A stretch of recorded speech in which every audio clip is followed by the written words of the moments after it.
Hello, chicken nugget. I'm gonna call my wife chicken nugget tonight. See how that goes over.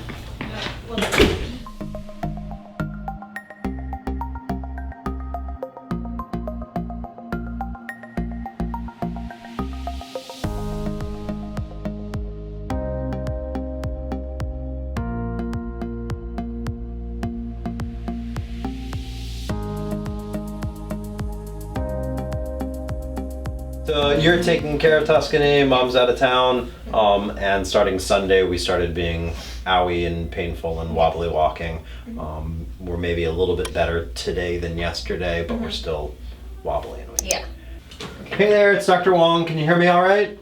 Yeah, how are you? I am all right. So, I just took a look at Toscani. She's still able to walk, but she's uncomfortable in her lower back. She's kind of crouched and arched under in her back, and she's walking but wobbly. So when we get her on a nice traction-y surface like a yoga mat or whatnot, she's able to walk around the room, but she's just kind of drunk in her back legs. So as you know, that means that we have a back problem. It's of a mild to moderate severity right now, meaning she's still able to walk, so it's not like she's dragging her back legs behind her or anything like that. The most likely thing in an 11-year-old Dachshund, especially given our previous history of a back problem, is another slipped disc. There are other things that can develop over a couple of years, like tumors and meningitis, but Dachshund that's had a slipped disc in the past, it's most likely just another slipped disc.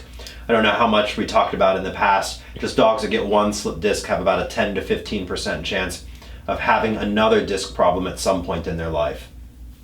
So yeah, we were hoping it wasn't 2 years later. Exactly, we were hoping it was never years later, right? Yeah, exactly. So there are two ways we can approach this. Approach number one is doing tests to prove that it's a slipped disc as opposed to something else. And if it is a slipped disc on the MRI, kind of gauge, well, what's the likelihood of it needing surgery versus is it something that can get better without surgery? So option one is we kind of get into the tests, and potentially those tests lead towards surgery like last time. The second option is that we try rest and medications, and the gabapentin, trazodone, Metacam that we have here is perfectly fine.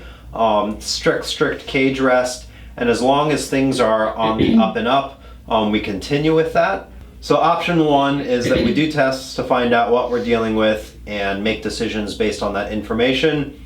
That may lead us towards surgery. It may not lead us towards surgery. It all depends on what we find. The advantages of that are knowing what we're dealing with, and if it's a slipped disc right now, we're in a 95+% chance of being able to fix things. The downsides are obviously more anesthesia, costs associated with doing surgery, etc. And when you do the MRI, what is the criteria that you have to do the surgery if you have like a grade 1, 2, 3, 4 on the disc? Yeah, at that point it's more just the size of the disc. Sometimes we'll see a smaller disc that looks like it's kind of just smacked into the spinal cord. And most of the signs that she's showing right now are, say, due to bruising, so surgery wouldn't necessarily help that. But if the spinal cord is compressed by the disc, we're going to recommend surgery. Alrighty. Okay. Well, thank you so much for taking care of her. Do I need 3-year-old male neutered pit bull. Dad found him in December of 2019. Since he found him, he's been off balance and having vestibular signs. Went to his regular vet. They diagnosed bilateral ear infections. They treated them, but he continues to have these episodes where he stands and kind of sways. When he goes to eat, it's worse. Hello. Hey, Axel. Running away. Yeah, he's social butterfly.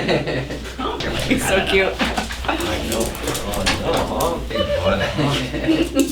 You're happy. Careful. Careful. Oh my goodness. Oh my goodness. Yes, thank you.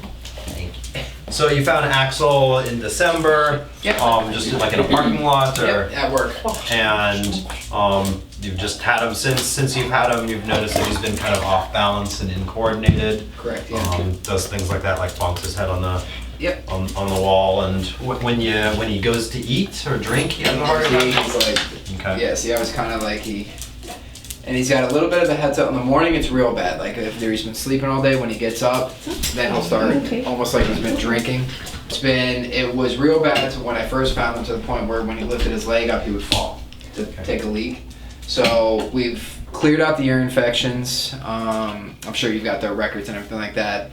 And they said finally that they think he needs an MRI. So that's why I brought it down. Has he gotten better, worse, or stayed the same?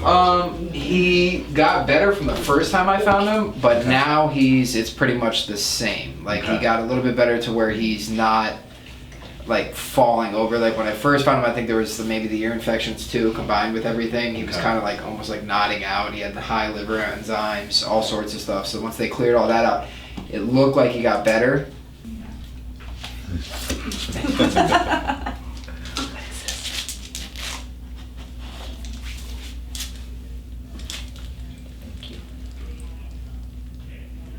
You are a good puppy, a good patient. Huh? Can I point your nose to the sky? I'm just looking. Oh yeah. Swap side. Yeah, there we go. So he's certainly off balance. Just this incoordination, the falling to either side, things that you said, like when he shakes his head and he kind of splats, or if you lift his nose, he kind of splats out. So he has a problem in his balance system. His balance system is made up of two parts, basically what we call the peripheral balance system and the peripheral vestibular system. So things like the inner ear, that can be caused by things like ear infections, tumors of the ear. Dogs get a condition called idiopathic old dog vestibular disease. So those are kind of some of the common things that can affect the inner ear. The second part of the balance system is what we call the central vestibular system, or the back part of the brain. And things that can affect the back part of the brain in young dogs are, unfortunately, they can get tumors even at a young age. There's a certain type of tumor that does affect the back part of the brain.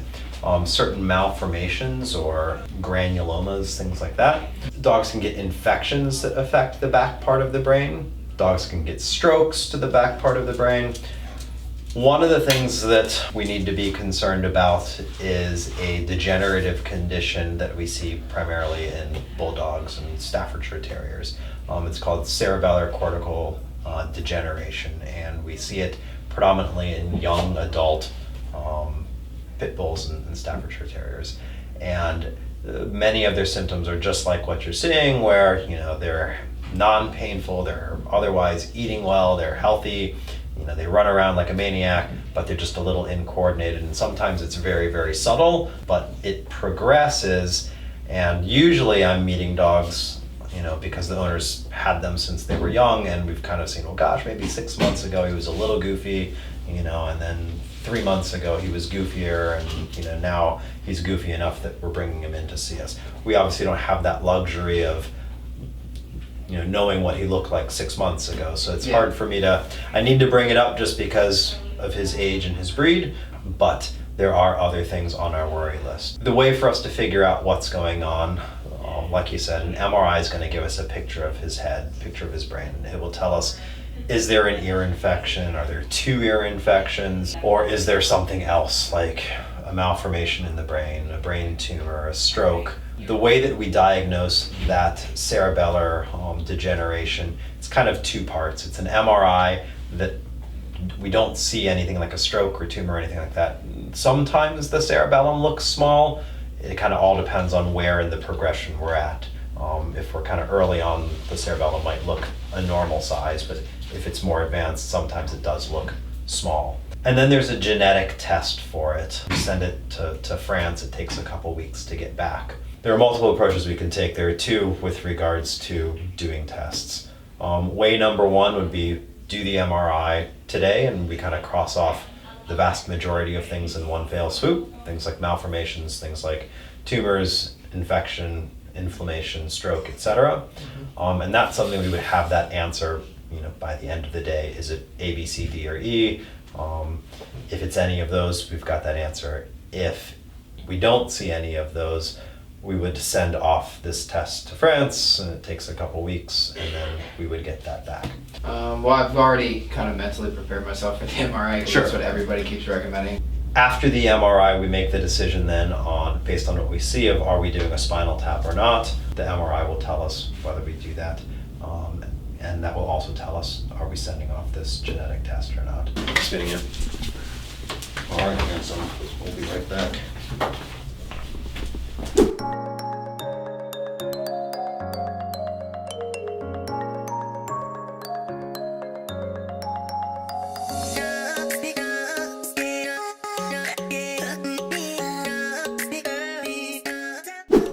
Hey there, how are you? Great to see you. Hey Mama. Hi. I think you're gonna start liking coming to see me. You get to be the only child, huh? This is twice now, it's just you. Say hello. She's gonna say hi and meet everybody. She's been really good. Oh no, she's nervous. It's okay, honey. Yeah, okay. It's okay. Mommy's here. No worries. We're just petting you. What is this? What is that? Yeah, she looks great. I mean, I think we stay at the increased dose of the Keppra, the 1.5 tablet 3 times a day. Yep. After the other one turned 7, she's already 7. And then they got this little terror that really irks them. So they broke the door to the pantry, and we have fish oils in there for them. Fish oils. It smells like fish, right? So we went out to the opera Thursday night. We come back, and they figured out, because they broke the door, where the fish oil was and how to bring it down. And there was fish oil all over the place when we got home. And so we said, okay. So we cleaned everything up. It still smelled a little bit like fish. And it hasn't worked out at all morning. And then Friday, he goes somewhere. He comes back, and they did it all over again. Oh my goodness. Because there was another can in there. Well, we'll draw her blood. We'll call you tomorrow with the results. Oh, who's that? She's the cutest. This is Lucia. Lucia? What does Lucia need? You just need total health to IV. Large fibrous disc, P1501.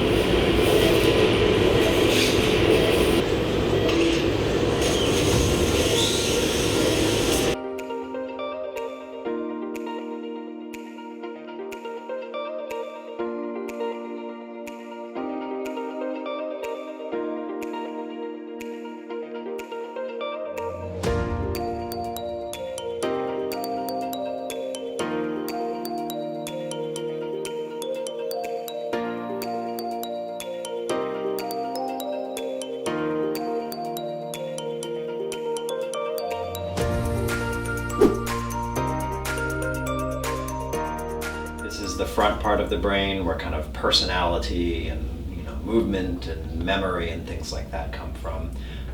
The back part of the brain is called the cerebellum, and the cerebellum's job is to coordinate and refine movement so that I know if I'm going to pick up the mouse, I need to move this far and that fast, and I need to start slowing down when I get there. And so when the cerebellum isn't working properly, we can have these herky-jerky movements. So I kind of overshoot and then overcorrect, and we can get a tremor. So some of the swaying that you're seeing, when he's trying to eat or when we lift up his head, are associated with problems in the cerebellum. The abnormal eye movements, the cerebellum's part of the central balance system. So I don't see a malformation like there's a big fluid pocket in the cerebellum. I don't see a tumor or a mass growing in the cerebellum, but if we look kind of at, from maybe 6 o'clock to 9 o'clock, this area here, that's kind of the more normal part of cerebellum. If you look at the other 3/4 of it, just the white is very prominent, kind of the white that's outlining it, so it looks like a coral head or something like that, whereas you can't really see that here. And the white is fluid, and fluid's normal, but when the brain atrophies, fluid sort of fills in the space, and it just makes it more prominent when we see it. So I am concerned that this is going to be that cerebellar degeneration, the genetic one that we had talked about. There are other things that can cause atrophy of the cerebellum. We're going to send off this test, the one in France. It takes a couple weeks to get back. So that will confirm us one way or the other.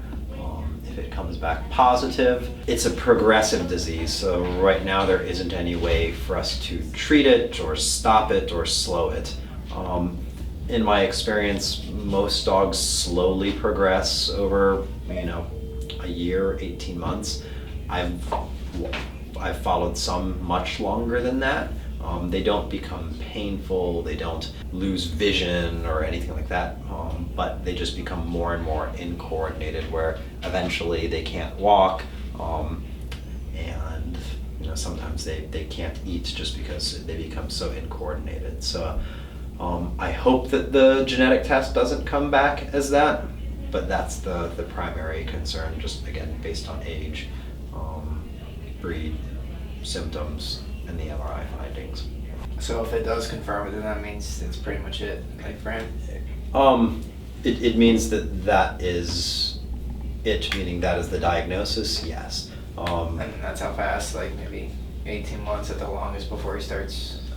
Every dog's different, so it's hard to predict exactly how fast one dog's going to progress.